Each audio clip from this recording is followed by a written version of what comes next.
(1절에서) (17절) 전체 말씀을 다 읽으면 좋은데 오늘 말씀의 주제가 뼈대가 될 부분만 조금 골라서 읽었습니다. 1절에서 17절 전체가 쭉 이어지는 맥락이고요.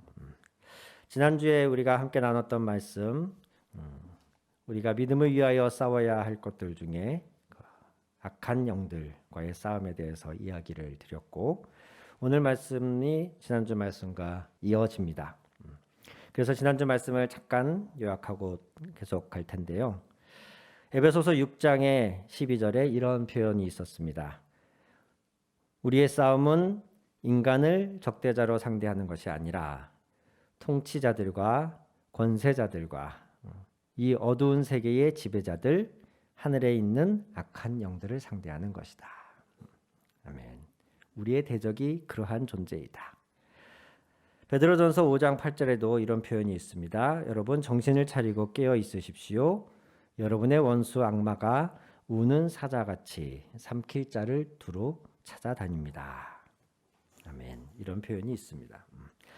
공중권세 잡은 자, 어두운의 악한 영들, 우리를 우는 사자같이 삼키려고 찾아다니는 이러한 원수 마귀, 이러한 존재가 어떤 호러 영화나 괴기 영화에 등장하는 그런 영들, 그런 존재, 그런 이미지로 우리에게 다가올 것이다, 이렇게 생각하셔서는 안 됩니다.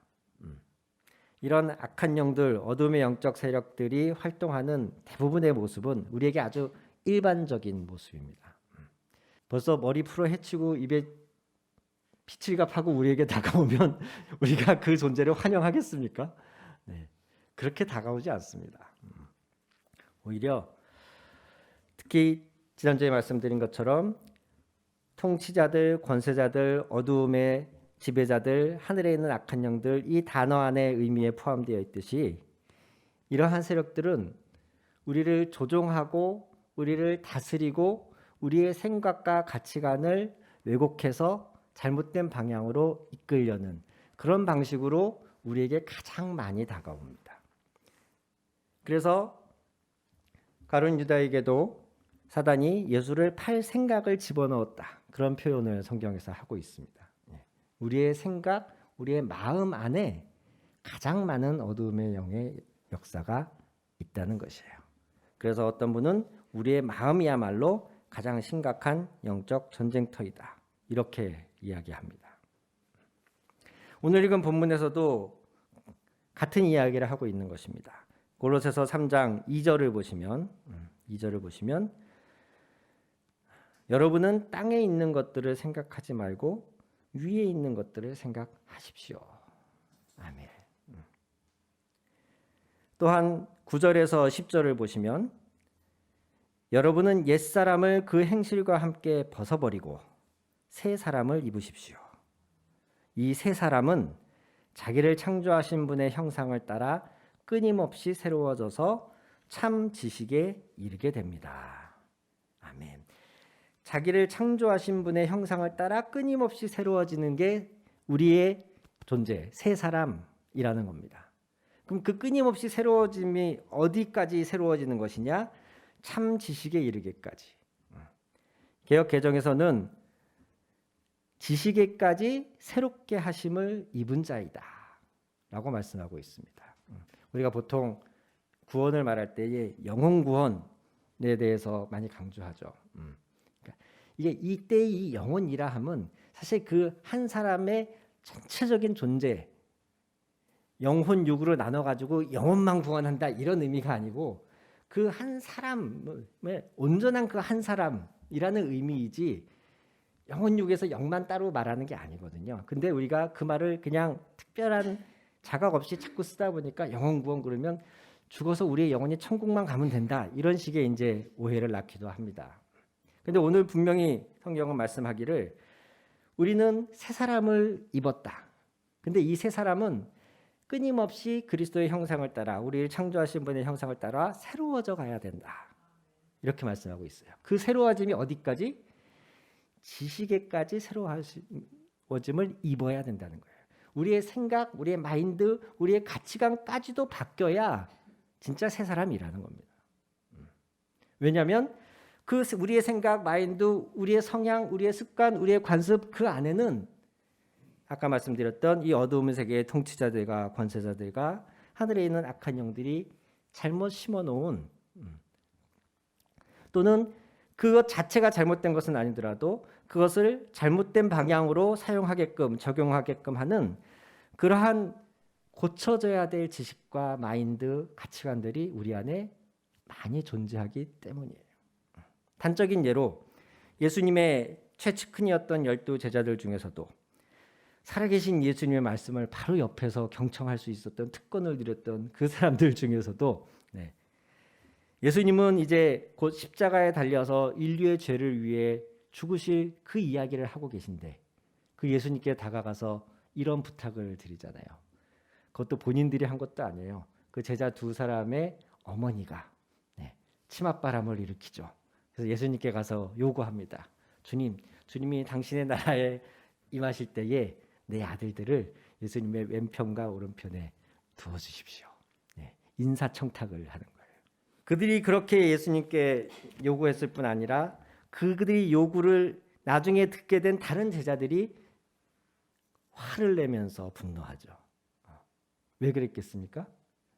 사실은 그들도 마음에 그 자리에 대한 욕심이 있었다는 거죠. 예수님의 제자로 부름받았고 예수님을 따라다니면서 예수님의 말씀을 들었음에도 불구하고 그들의 생각 안에 존귀한 자가 어떤 사람이냐, 이 세상에서 잘 나가는 성공한 사람이 어떤 모습이냐에 대한 가치관은 하나도 변한 게 없는 겁니다. 많은 사람들 위에 서서 많은 사람들의 섬김을 또는 우러름을 받는 존재가 높은 사람, 존귀한 사람이다. 그 당시 모든 사람들이 지금도 마찬가지죠. 일반적인 사회 안에서 그렇게 존귀한 자, 성공한 자로 여겨지는 그 모습, 그 이미지가 하나도 바뀌지 않은 채 그저 예수님을 따라다니고만 있었다는 거예요. 과연 이것이 그들만의 그 예수님의 12 제자들만의 문제였을까? 우리는 아닐까 생각해 봐야 한다는 겁니다. 성공하는 사람이 되는 것, 이게 뭐 악한 겁니까? 나쁜 겁니까? 아니죠. 그럼에도 불구하고 성공한 사람이 되기 위해서 예수를 이용하려고 드는 것, 또한 무엇이 성공이냐에 대한 가치 기준, 이런 것들에는 분명히 고쳐져야 될, 바뀌어져야 될 부분이 우리 안에 있다는 것이에요. 그래서 우리는 새 사람을 입되 그 새 사람은 우리의 지식에까지, 우리의 가치관에 이르기까지 변화되어야 하는 존재라는 것입니다. 고린도후서 10장에서는 이렇게 말합니다. 우리는 여기서 영적 전쟁에 대해서 이제 말하는데 고린도후서 10장 4절 우리는 궤변을 무찌르고 하나님을 아는 지식을 가로막는 모든 교만을 쳐부수고 모든 생각을 사로잡아 그리스도께 복종시킵니다. 궤변을 무찌르고 하나님 아는 지식을 가로막는 모든 교만을 쳐부수고 모든 생각을 사로잡아서 다 이성, 지식, 가치관에 대한 말입니다. 이걸 익숙한 개역개정으로 말하면 이렇습니다. 모든 이론을 무너뜨리며 하나님 아는 걸 대적하여 높아진 것을 다 무너뜨리고 모든 생각을 사로잡아 그리스도에게 복종하게 하니 이렇게 표현하고 있습니다. 우리의 싸워야 될 전쟁은 우리의 생각, 우리의 마인드, 우리의 가치관 안에서 사실은 가장 치열하게 벌어지고 있다는 것이에요. 이런 전제를 깔고 또 이러한 영적 전쟁에 우리가 깨어 있는 상태로 우리 교회를 볼 때에 사실 이러한 가치관에 대한 세계관에 대한 영적 전쟁이 가장 필요한 이유 중에 하나는 교회가 교회되기 위해서입니다. 물론 그런 잘못된 가치관들이 이 세상에서 성도들로 인해서 하나님의 자녀들로 인해서 바뀌어가고 깨어져 갈 때에 모든 사람들이 남녀노소 할 것 없이 성도이건 성도 아니건 상관없이 우리들이 하나님의 사랑과 정의를 위해서 우리의 삶의 태도를 바꾸고 우리의 사회 구조를 바꿔나갈 때에 모든 사람들이 혜택을 입습니다. 전 그렇게 되기를 바랍니다. 좀 그러면 안 되나요? 반응들이 별로.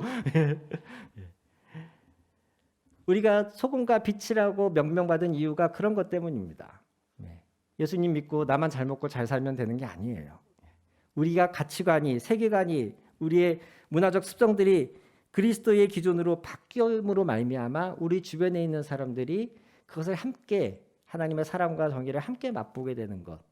이것이 우리가 가진 사명 중에 하나입니다. 이것은 당연히 그래야 하고 저도 그러기를 바랐는데, 그러나 이것보다 사실은 더 중요해요. 그 먼저 앞서서 우리의 가치관과 세계관이 바뀌어야 되는 이유는 교회가 교회되기 위해서예요. 결론부터 말씀드리자면 교회 안에서 예수 그리스도보다 더 앞서는 것이 없어야 됩니다. 사도행전 11장 26절에 보면 안디옥이라는 지역에서 최초로 성도들이 그리스도인으로 불리었다, 이런 표현이 있습니다. 안디옥에서 처음으로 그리스도인이라고 불리었다라고 말할 때 이 이미지는요, 그리스도인이라는 이때의 이미지는 우리나라에 처음으로 교회 예수님이 전파되고 복음이 전파되고 한때 예수쟁이라는 이름으로 저희가 불리던 시절이 있었습니다. 그때 예수쟁이는 지금의 그리스도인과 상당히 다른 이미지죠. 단적으로 좋은 의미가 아니었어요. 약간 비하하고 차별하는 의미로서 예수쟁이라고 불렸었죠. 그런 부정적인 이미지는 좀 제외하고, 그럼에도 불구하고 이 예수쟁이라는 표현에서 우리가 오늘 도전받아야 될 것 중에 하나는, 그들이 왜 예수쟁이, 우리나라 초대교회의 성도들이 왜 예수쟁이라고 불렸냐면 그들의 말과 행동이 달랐기 때문에 그랬습니다. 최초의 안디옥에서 그리스도인이라고 불리었던 맥락도 같은 맥락입니다. 그때 그리스도인이라는 이 표현은 그 당시에는 여러분 그리스, 로마 이 세계 철학의 그 시작이라고도 할 수 있는 그 당시의 시대의 그 풍조 안에서는 어떤 유명한 선생의 제자가 되는 것, 그 선생의 이름으로 불리우는 것, 그 선생의 철학과 가르침대로 사는 것, 이것이 굉장히 중요한 테마였어요. 누구누구의 제자다, 누구누구의 무리다 라고 불리울 때는 그 스승의, 그 이름의 사람이 가르친 철학과 사상으로 그것을 믿고 따르고 그것대로 사는 사람들을 의미하는 거였어요. 그렇게 봤을 때 이 예루살렘에서 온 어떤 가르침을 전하는 사람들, 또 그 전하는 사람들로부터 영향을 받은 몇몇 사람들을 나머지 사람들이 지켜봤을 때 얘네는 어디에도 껴 맞출 수가 없는 거예요. 그 당시에 유행했던, 횡행했던 다양한 철학이라든가 아니면 여러 종류의 그런 신들의 가르침, 그 어디에도 이 사람들은 끼워 맞출 수가 없어요. 뭔가 다른데 뭐지? 이 무리의 다름은 무엇 때문인 것이지? 라고 알아보니까 이 무리의 사람들은 예루살렘에서 십자가에 못 박혀 죽은 예수라고 하는 사람을 그리스도로 믿고 그가 가르친 바대로 사는 사람들이더라. 그래서 이 다른 기존의 어떤 삶의 방식이나 철학의 사조로도 규정할 수 없었던 이 특정한 무리에게 이름을 드디어 붙일 수가 있게 된 거예요. 이 무리는 그리스도라는 존재를 따르는 사람들이구나. 그런 무리구나. 얘네들은 그리스도인이구나. 이렇게 된 거예요. 감추려고 해도 감춰질 수 없는 그들만의 특별한 삶의 방식, 그들만의 언어, 그들만의 교제의 방식, 이것을 이름 붙이기 위해서 찾다 보니 그리스도라는 존재에 근거한 것을 알고, 그래서 얘네들은 그리스도를 따르는 자다, 이렇게 이름이 불리우게 된 것인데, 오늘 우리를 돌아봤을 때 우리가 일상생활을, 사회생활을 할 때에 사람들이 우리를 향해서 특별한 이름을 붙이고 싶어질 만큼 우리에게서 어떤 특별함이 나타나느냐, 기존의 다른 사람들의 삶의 방식과 가치관과는 좀 다른 뭔가 나만의 삶의 방식과 행동이, 가치관이, 또 언어 습관이 있느냐. 그래서 사람들이 궁금해서 당신은 왜 이러이러한 부분이 좀 다릅니까? 뭔가 당신에게 이름을 좀 붙이고 싶은데 무엇이라고 붙여야겠습니까? 이런 말이 나오게 할 만한 그런 좀 다름이 나에게 있느냐 하는 거예요.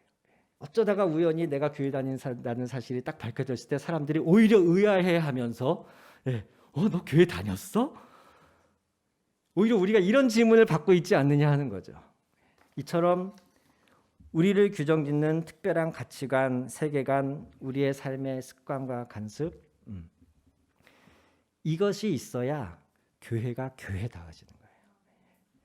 교회 안에서조차도 우리가 살고 있는 기존 이 사회의 가치관과 우선순위, 추구하는 목표와 방향, 이것이 전혀 달라지지 않은 채, 그것은 전혀 바뀌지 않은 채 단순히 입으로 내가 예수를 믿는 사람이요 라는 그 한 가지 이유만으로 우리가 여기에 앉아 있는 거라면 우리는 교회가 될 수가 없습니다.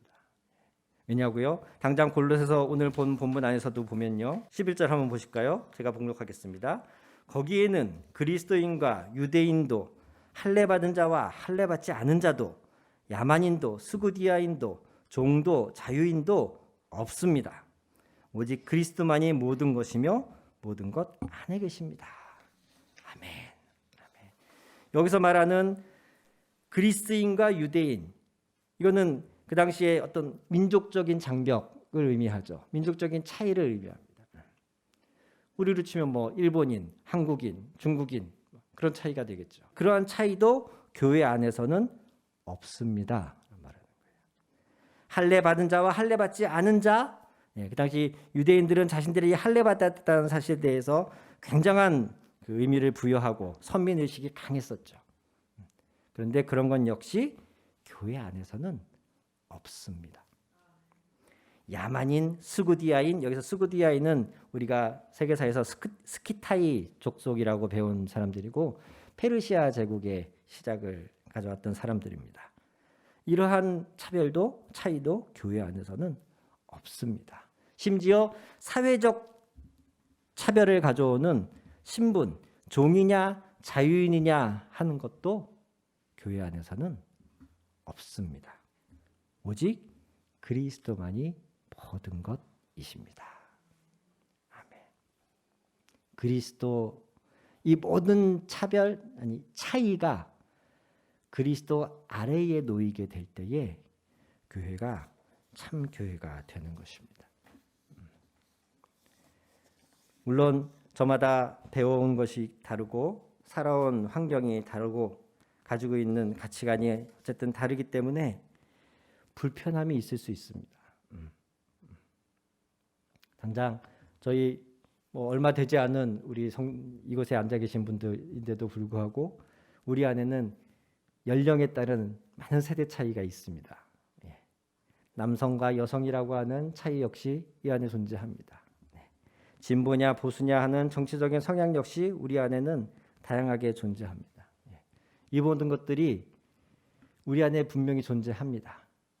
그런데 그럼에도 불구하고 우리가 교회일 수 있는 이유는 내가 가지고 있는 그런 나를 규정하는 고유한 생각과 가치관, 그것이 있음에도 불구하고 그것이 그리스도라고 하는 존재 밑에 놓이게 될 때에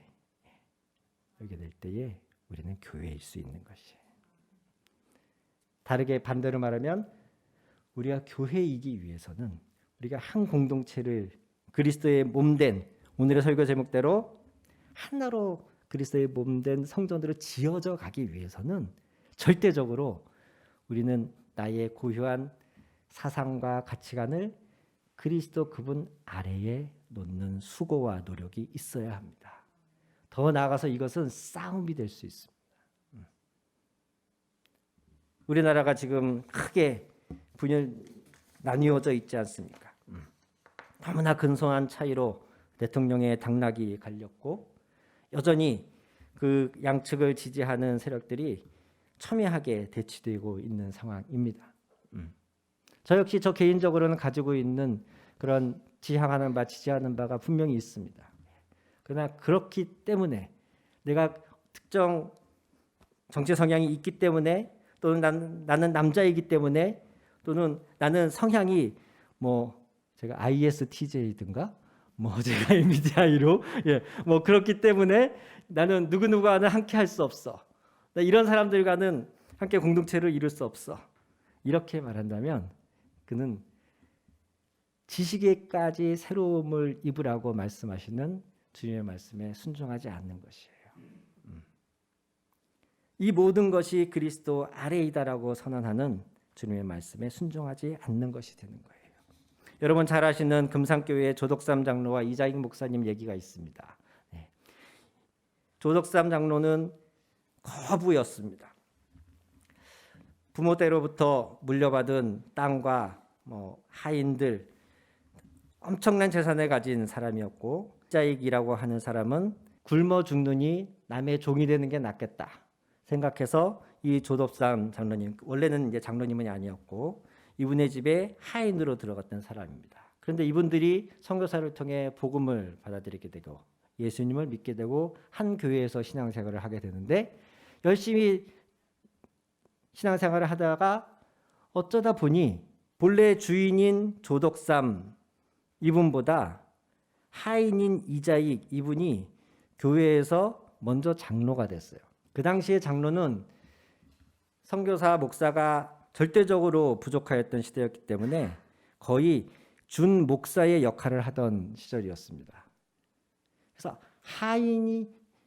주인이 성도로 있는 교회에 하인이 장로가 된다는 얘기는 그 하인의 설교를 그 주인이 들어야 되고 함부로 반말도 못하고 그 하인이 주도하는 교회의 운영 체계에 서포트를 해야 된다는 이야기가 됩니다. 실제로 그래서 한국교회의 초기에 이 문제로 진통을 많이 겪어서 서울에 있는 승동교회는 그쪽에는 이제 주로 백정이 많이 출석을 하고 있었는데 어느 날 백정 출신의 박성춘 집사라는 분이 먼저 장로가 되는 바람에 함께 있던 양반 신자들이 따로 떨어져 나가서 안동교회를 세웁니다.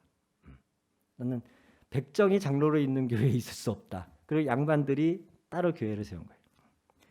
연동교회도 마찬가지였습니다. 갓바치라고 이 가죽 제품을 다루는 가죽으로 신발을 만들다든가 하는 이 천민에 속하는 갓바치들이 주로 많이 출석했던 연동교회에서도 마찬가지로 이 갓바치 출신의 집사가 먼저 장로가 되자 거기 있던 양반들이 이탈해서 따로 교회를 세웁니다. 실제로 이런 일들이 한국교회에 여러 있었습니다. 그런데 놀랍게도 자신의 집에 있는 이자익이라고 하는 하인이 먼저 장로가 되었을 때에 이 조덕삼 이분은 나중에 이분도 6개월인가 1년인가 있다가 장로가 되세요. 근데 이분은 이자익이 장로가 되었을 때에 이 결정은 하나님이 내리신 겁니다. 우리 금산교회 교인들 참 어려운 결정하셨습니다. 저희 집에서 일하고 있는 우리 이자익, 그 당시 이제 영수라는 그 직분이었는데 이 이자익 영수는 저보다 신앙의 열의가 대단합니다. 나는 교회의 결정에 순종하고 이자익 장로를 받들어 열심히 교회를 섬기겠습니다. 더 나아가서는 이 조덕삼 이 장로님이 후원을 해주어 나중에 이자익 장로님이 신학을 공부하시게 되고 바로 그 교회에 아예 정식 목사로 부임을 하는 것이에요.